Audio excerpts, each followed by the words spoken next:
right, so this is Chatter, or no, this isn't Chatter. This is Reblogatog. Yes. Number 20-something. Yeah. 28. 28. I think. And we're going to talk a little bit about some stuff that happened on Blogatog, Mark Rosewater's Tumblr account that we talk about every week. Believe it or not, there may be some more talk about those MDFCs this week. Yeah, we're still talking about them. There's still some things going on with them. So, and that's what we're going to jump into, so bear with us. If you already know all this stuff, maybe we can entertain you with how we read them. I don't know. If or when a hybrid of MDFC, now do we all remember what MDFC is? Modal double face card. And TDFC. Transforming double face card. You could cast either side A or side B can transform side. You can cast either side, and side A can transform to side B. Or to B side, yeah. Or vice versa, I would assume. Again, it's a little confusing. Their wording is a little off. I'll say if for now, but leaning towards when. Yep. So, give them time, man. They ramp into these things. Yeah. They're already taking it super slow with the modals. We just got done talking about some of them. They're not putting them at common, and we may get to that in a minute, so I may be spoiling it out. But they're putting them at uncommon and higher rarities, and that's where they want them to land right now. But, you know, give them time. We can't have all the pretty things all at once. Just to confirm, the other 4 modal DFC dual lands are going to be in Kaldheim or Strixhaven. Will they still be X pathway, Y pathway? And why split them oddly instead of ally pairs one set and enemy pairs the next? I didn't remember if we did this last week or not. Right. They are in Kaldheim. They are. And they are called pathways. Thank goodness. Do not call 6 of them one thing and 4 another. Right. And they feel like a natural completion to the cycle. They got split. We talked about this a little on Chatter earlier, but from what I had heard, they got split oddly because Zendikar Rising picked the ones that matched its main themes, the different party groupings between the colors. They wanted the 4-party class focused pairs, but that left no green, and adding just 1 green dual land would have made the colors unbalanced. So they did 6, as there are less expectations with 6. So we'll go deeper on that because we just did it on Chatter. Right. But each color other than green has a primary class, a secondary, and a tertiary, and then one class that they have no class in. And each of the classes are primarily, well, their archetype is running deeply in 2 colors, even though they're technically in more than 2. Like rogues, the blue-black is where the rogue archetype is. Clerics are black-white. Wizards are red-blue. And warriors are red-white. So those are why we got those 4 of the modal dual-faced. And then they put in 2 green to make us green players not as upset as we would have been if we wouldn't. You guys have been so neglected lately with new sets. We have been. Years, we have been. I tell you. What was the motivation to make the spell land DFCs be solely monocolor for the spell halves? When doing new mechanics, start with the basics. It gives you room to grow. Again, that's why we're not going to get a MDFC and a TDFC on the same card just yet. No. It's also nice that they kept it simple. I mean, KISS is still a rule that you should go by with a lot of stuff. Keep it simple, stupid. Yeah. So they don't always do that. I mean, they've had problems, especially artifact sets with, like affinity and energy and stuff. Right. So, it's good to see them kind of taking some of that to heart.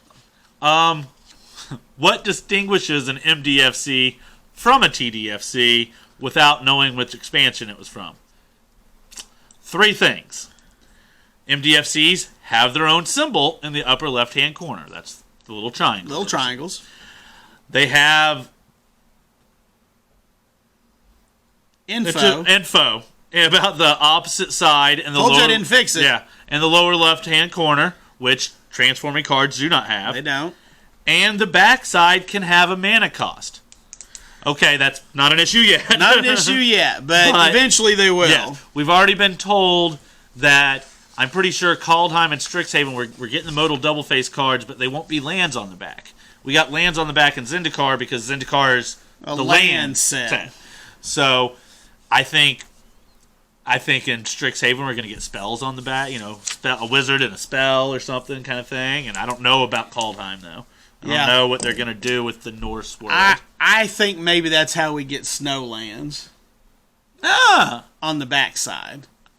That's not bad. I've been thinking about this. Because I feel like snow's got to be coming. So they give us snow, but they give it to us on the backside. That's not bad. It's a possibility. It's not bad. Of course, none of these will be right because you can't predict WotC because they'll just... whatever.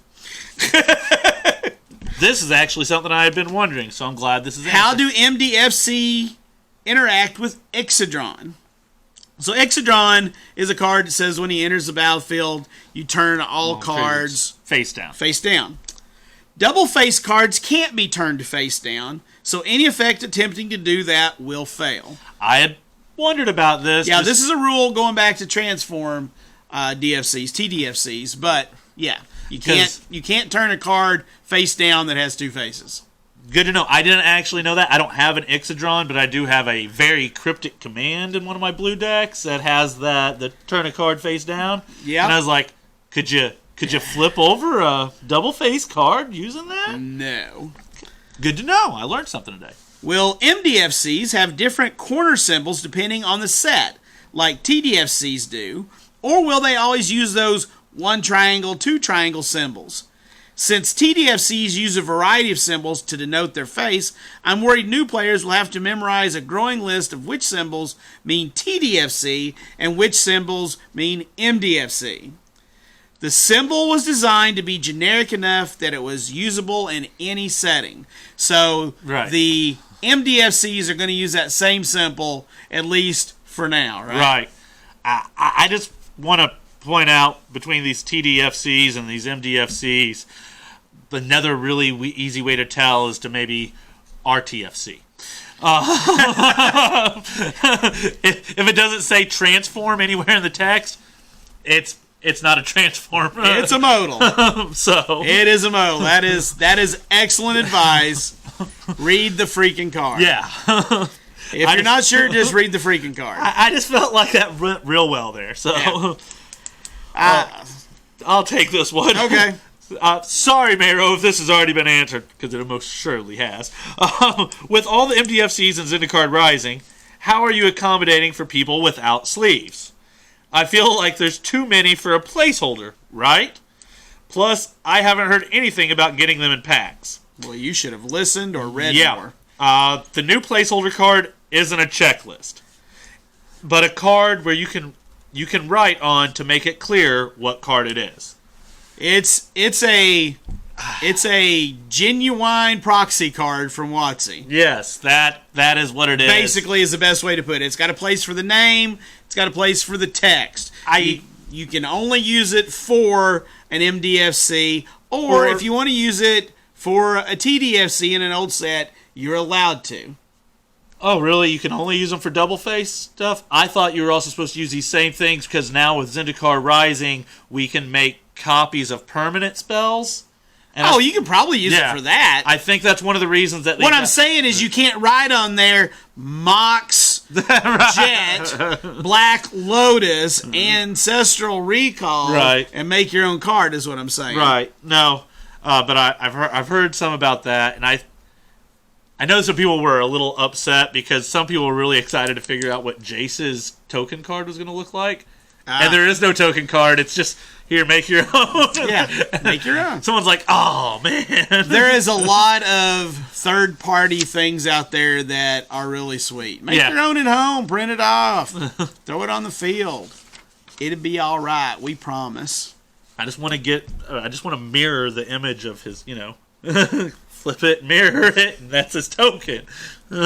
Hey, Mark, got a question about the new modal lands like Riverglide Pathway. If I have Crucible of Worlds, Can I play either side from the grave or only the face side? If you're not familiar, Crucible of Worlds is an artifact from Mirrodin that lets you play a land from your graveyard. Not an additional, but it lets you play a land from your graveyard. So cards that let you play them let you play either side. And I think we're going to get into it, so I'm not going to go to it there. I was about to say, do we have more on that? Because yeah, I've heard... I believe we do. Okay. Was any attempt made to find a more flavorful name for MDFC? No. Just this year, it's going to be in 3 different sets in 3 different worlds. Yeah. It needed a more functional, flavor-neutral name. Also, we've already named double-face cards. We weren't getting around them being DFCs. Right. If you flicker an MDFC, does it come back as the side it was on previously? No. It returns as side 1. Always a side 1. I think we have. Hopefully, we have questions later. That when it flickers, it always returns as side 1. Well, almost always side 1. That's why I just wonder if Mayro talks about specifically on this. I've heard that when you flicker it and it doesn't come back as not side 1? Flickering, but okay. Well, I said flicker. Right.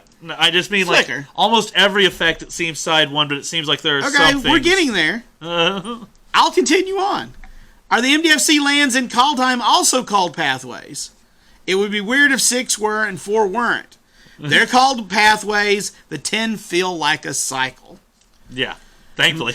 Mark, I've been reading and rereading the article MDFCs, and I still don't quite understand. While an MDFC is in your hand, yard, or exile, only the front side characteristics matter, correct? When does the backside become relevant? It seems to me like you could say it always counts just the front side. It's slightly more complex than that. In every zone other than the stack or the battlefield where you've cast side 2, it's considered side 1. If a card's let you play or cast a card from any zone, you're allowed to choose either side to play cast it as. See, that's where I'd been slightly confused. When you cast a card, you can't cast a land. Okay? Right. You play a land. You play a land. So if something lets you play a card, you get to choose which side. If it says you cast it, it's always side A. Right. Well, I had been well, no, if it lets you play or cast from any zone, though. Well, if it's cast, you could only cast. Gotcha.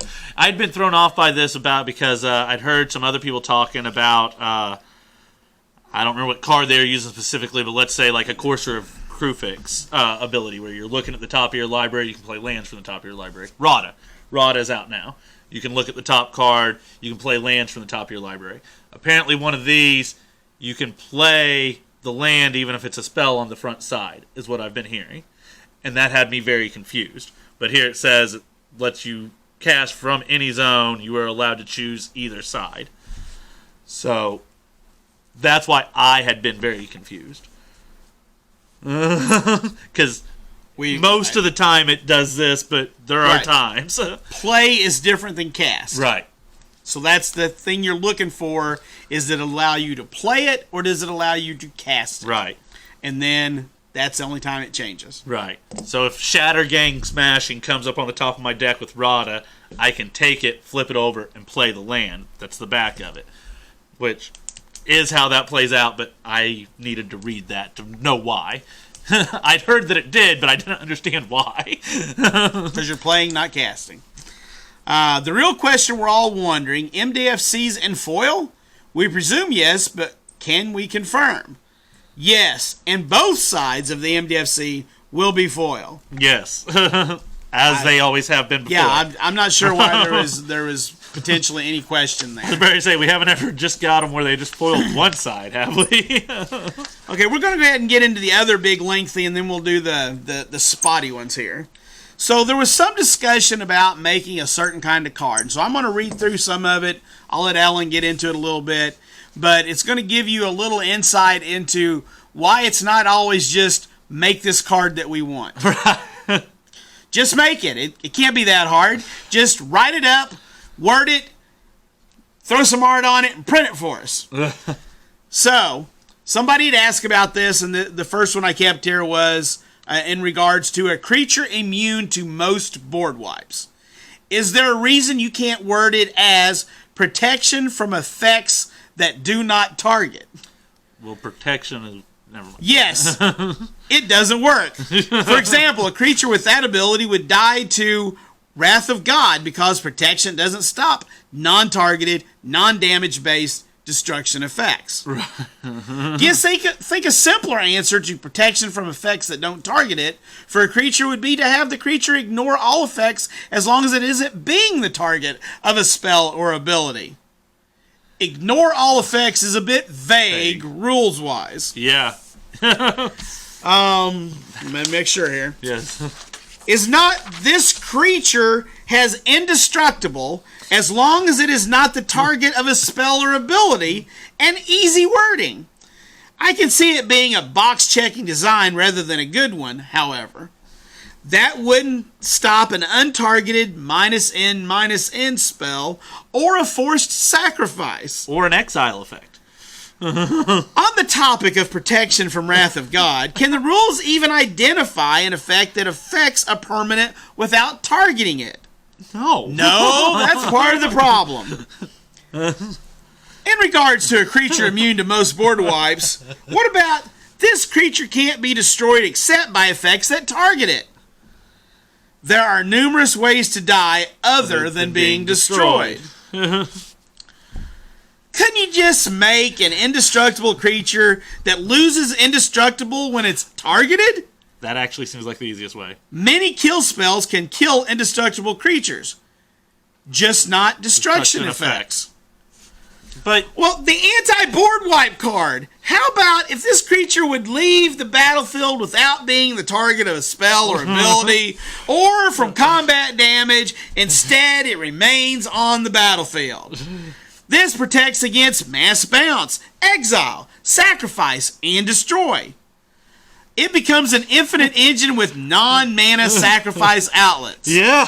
And finally, I'm sorry I didn't let you have any. No, it's all right. You're going to get to go for a while, though.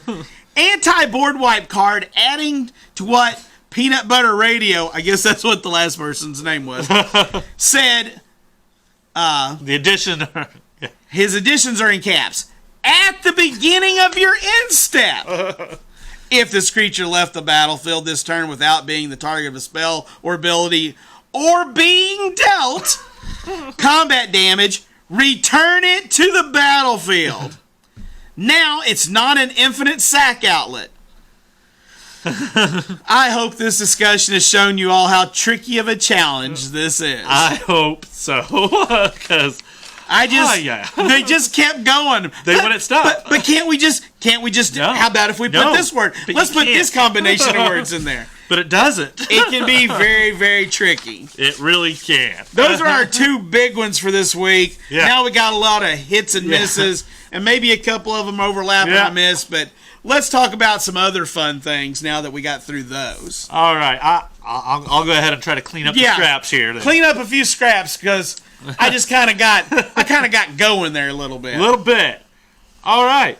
Mara, with this new ability to copy creature spells, is this within Blue's color pie? Or counter or copy target creature spell? What? Oh, is this with counter or copy target? Should have had some quotations there, I guess. He's asking is... Yeah, I gotcha. Is this within Blue's color pie, counter or copy target creature spell? Yeah.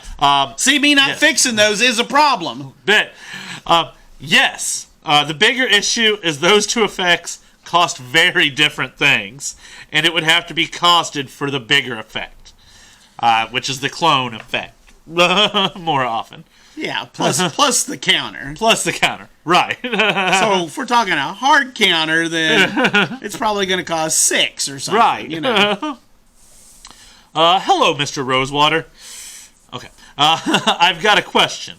Why was white, blue, and green given cradle-like effects in the Urza Saga, while red and black got the Phyrexian Tower and Shivan Gorge?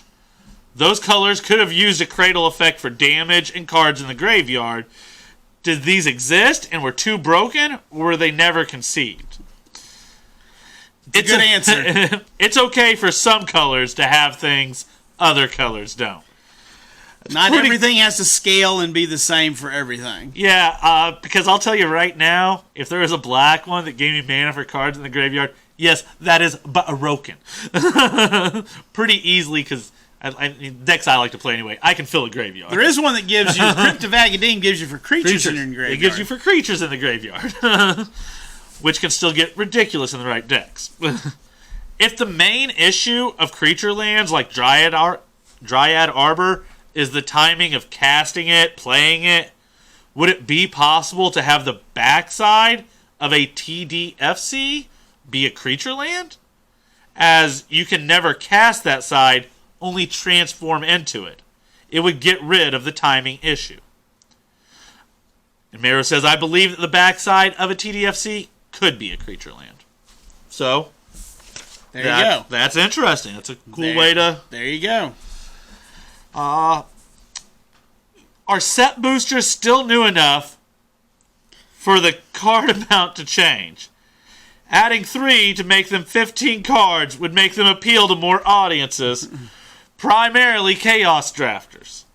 Even though they aren't intended for draft, having the ability to draft them would be an added bonus and sell them to more groups. We're purposely trying to differentiate them from draft boosters. Also, the goal is to have you draft with draft boosters, not to have you draft with set boosters. The freedom to not have to worry about draftability opens us up to do other things with these set boosters. They're different.